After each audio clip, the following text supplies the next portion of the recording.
So let's get this straight. Kawaki, the same guy who spent years trying to erase Boruto's legacy, cover up Naruto's existence by telling everyone that Boruto killed Naruto, might have accidentally summoned Jura back to Konoha by opening his big mouth, and now Jura has every bit of the reason to start asking, hey fam, are you really sure Naruto's dead? Bro went from I sealed Naruto away for peace so I can protect him to give him a peaceful world to, wait, why is that Ten Tails named Jura sipping tea in my village cafe? What's going on here? And the best part, Jura isn't even rampaging this time. He's out here reading books, he's eating sweets, and he's probably journaling about the power of love. He came to the village hidden in the leaves simply to soak in all of the vibes there. But what if this is the whole calm before the storm, and it's not necessarily a moment that is random?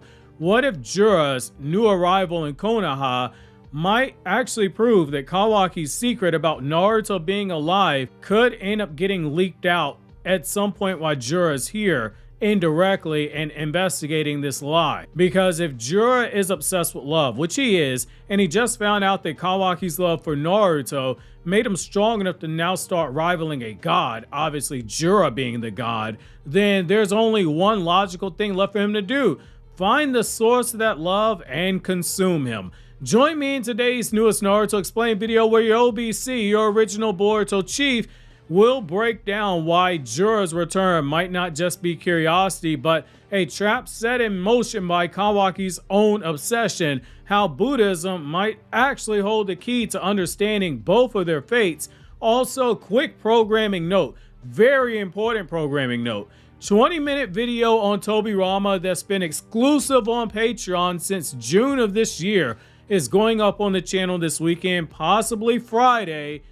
So keep notifications turned on, double check your notifications because you do not want to miss this one. So re-click and click that bell icon right now.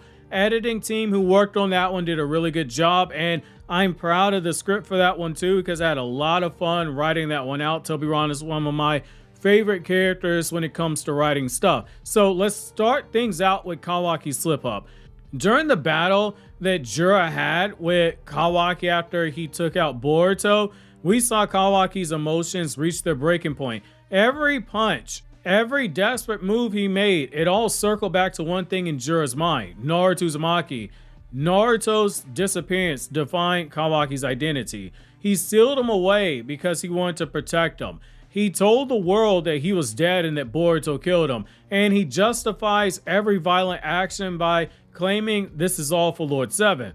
But here's where this gets tricky. Kawaki's chakra, his rage, his sudden surge in power during this fight with Jura, it wasn't cold logic, it was pure attachment. He wasn't thinking like a protector. He was fighting like someone in denial, obsessed with keeping control over the only bond that he's ever trusted and cherished.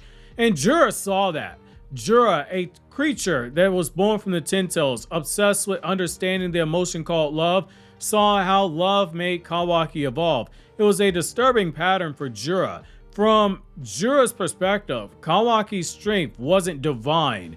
It was purely emotional. It came from clinging to Naruto so tightly that it was basically reshaping his chakra. All Jura knew was that Kawaki suddenly got stronger. In the past, he could hit this guy with the two-piece no biscuit and Kawaki goes sleep, but now Kawaki is sitting there throwing down and doing well against Jura, albeit Jura wasn't trying to fight back, but still. And that's where Kawaki made the biggest mistake. He basically said without having to say that Naruto was alive, and when Jura further pushed him on it, he confirmed Naruto was alive. In that one emotional output, because Jura pressed the Naruto button, Kawaki may have revealed a truth more dangerous than anything else.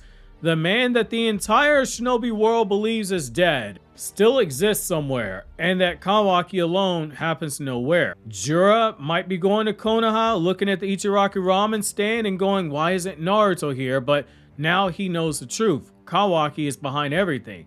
And that brings me to Jura's obsession with love and why that is also something very important. So we have to remember what is driving Jura's curiosity. This isn't your typical Ten Tails. This isn't even your typical Ten Tails clone.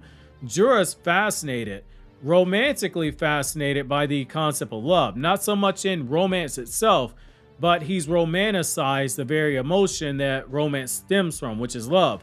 He watched Inojin risk his life to save Himawari, and it moved him. He shed tears when he experienced all the love and affection that Matsuri was getting from being in Konohamaru's presence and sensing that betrayal and sensing Konohamaru's emotions for Moegi, and also realizing that everything that Moegi felt was flowing through Matsuri. He saw Himawari's love cause her to transform, awakening that divine power Kurama from within her. And then Kawaki's love for Naruto, this deep, very painful attachment. It became yet another example that added to Jura's pattern. And don't get me started on Sarada. The exact same thing happened to Jura.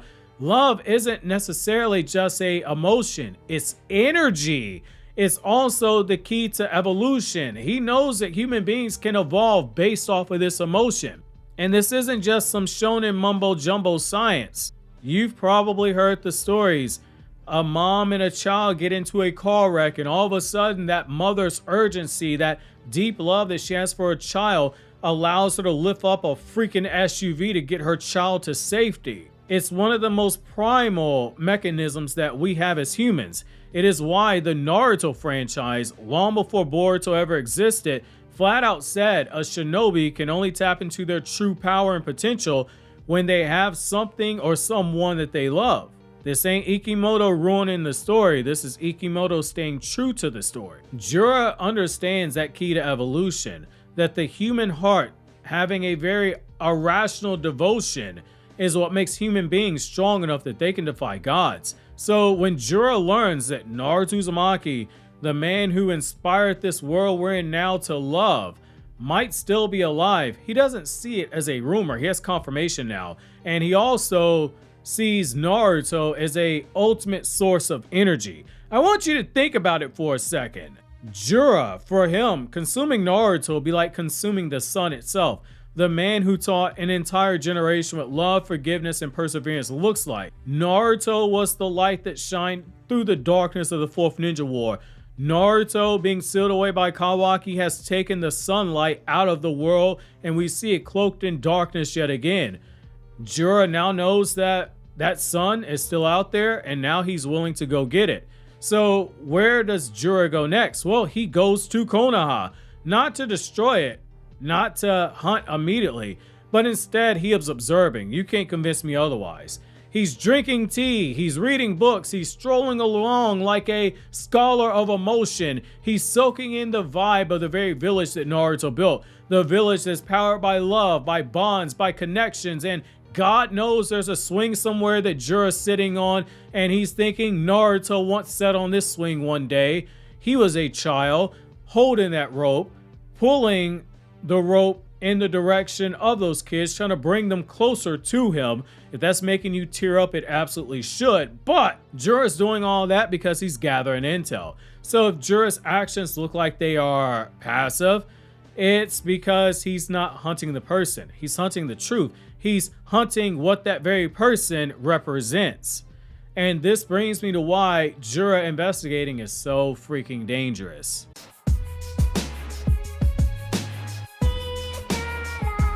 So this is where it gets very interesting. When Jura first came to Konoha, he left because everyone believed Naruto was dead. He tried to kill Boruto. Boruto survived the Bijudama sniper bullet, and all of a sudden it just led to a situation where he's like, I'll just look around, find something else to do. There was no trace of that love that he was looking for. It was only really grief and denial. But now Jura's back. And why? It's because somebody, a brilliant cyborg named Kawaki, exposed a contradiction, got all that ninja tech inside his body, and makes one of the dumbest mistakes ever. If Naruto was truly dead, why would Kawaki still be growing stronger from his attachment? Why would Kawaki say, hey, you weren't wrong about Lord 7? Why would he still radiate, filled with emotions that can come only from Naruto? Jura's not dumb. He's just curious. He's now connecting the dots. If Kawaki knows that Naruto's alive, then it means that, hey, somewhere in Jura's mind, he's going, did Kawaki seal this Ningen away? Did Kawaki lie to the world? And most dangerous, Kawaki's entire concept of protecting the world is built on that delusion. It's also something that's not covered by omnipotence. Everyone believes that Boruto and Kawaki switch places. They know that prior to this, Ada had said that something happened to Naruto, but she didn't say directly that Naruto was dead until after omnipotence was done. That means that that portion of the lie can be exposed. So while Kawaki's out here acting all high and mighty, and you got Jura sitting at a cafe, he's also unraveling the truth. Imagine that scene, Jura sipping green tea, whispering quietly to himself. If everyone mourns a man who isn't dead, then perhaps the one who mourns him the most is the one who trapped him. Jura's mind is sharp enough to come to that conclusion. That's the kind of eerie calm that makes Jura terrifying. He's not rushing, he's studying. Because finding Naruto isn't about destruction, it's about understanding the essence of love itself. And ironically, Kawaki might have just handed him a roadmap to hitting that enlightenment. And obviously, when we talk about enlightenment, we have to talk about what? The Buddhism parallel, in particular, attachment and obsession.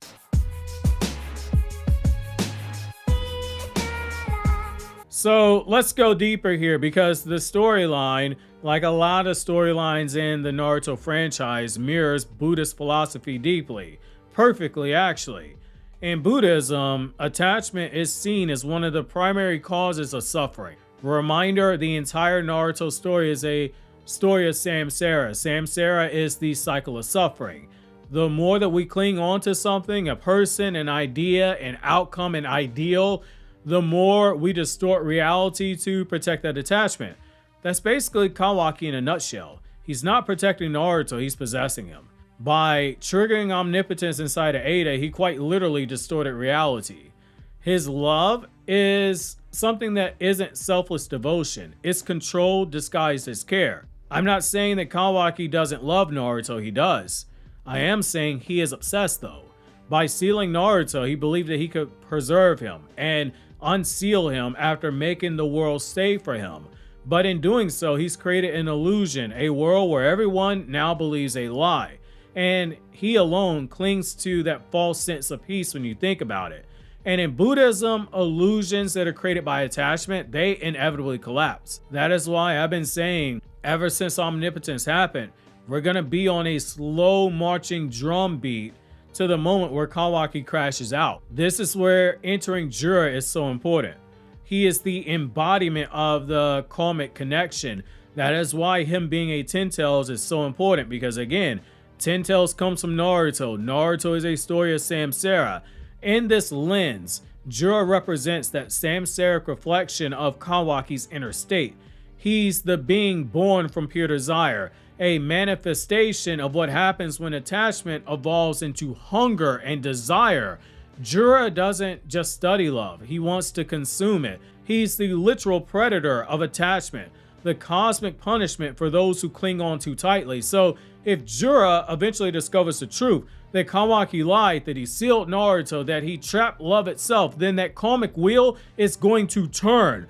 Kawaki will be forced to face the suffering that comes from his very obsession. Because in Buddhism terms, enlightenment can't come from clinging. It can only come from letting go. Something that Kawaki, because of where his character is right now, he cannot do so. And if Jura's arrival is that catalyst for Kawaki learning that, then this is less of a villain arc and it's more of a spiritual reckoning when you think about it. And that now brings me to the irony of love, which for all the people that bitch and moan that Boruto's story is focusing too much on love, I would again remind you, Naruto's story flat out tells us shinobi cannot bring out their full power until they have someone that they love, something that they love, or something precious to protect. This is building on a Naruto concept.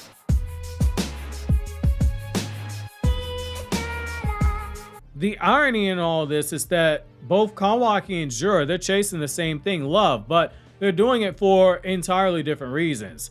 Kawaki's love and his obsession, it makes him afraid to lose. They go hand in hand. Jura's love, it makes him want to understand more. Kawaki, he wants to protect love by freezing it in time. Naruto and Hinata are floating in that dimension. Whenever Kawaki wants to go hug Naruto, he pushes Hinata out the way and says, "These are my hugs. You go sit in a corner somewhere and twiddle your thumbs. Oh wait, you can't, you freeze in space.